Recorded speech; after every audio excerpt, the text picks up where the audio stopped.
What's up, family? Welcome back to Swahili Nation YouTube channel. My name is Paul Justin, and today we are going to do a video reaction of President of Eritrea. So the only thing you can do right now, like this video, share with your friend, and then don't forget to subscribe our YouTube channel. Join with me right now.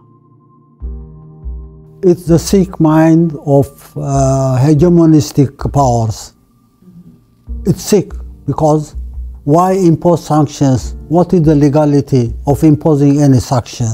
What is the morality of imposing any sanction on any nation? It's a big question mark. It's not only sanctioning Eritrea, but sanctioning all those who uphold their independence and sovereignty. If they don't like you, they will impose sanctions. They will try to cripple your economies. They will try to incite conflict. They will try to destabilize and interfere.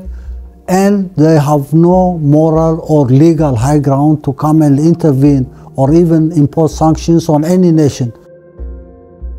We're fed up of this stupid idea of imposing your will on others' sovereign and independent choice and trying to cripple their economies and try to create the disruptions here and there.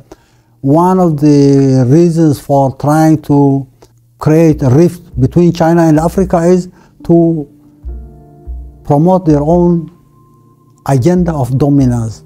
And anyone who disagrees with them will have to be punished. For us, being a long experience, we've been able to face this challenge, and in solidarity with our partners in Africa, with China, Asia, Europe, Americas, definitely.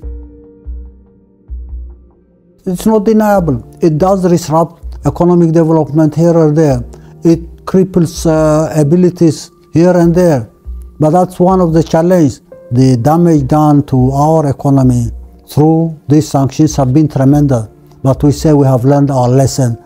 It has made us more resilient and more determined to continue our struggle, endeavor to change the quality of life by improving our economy.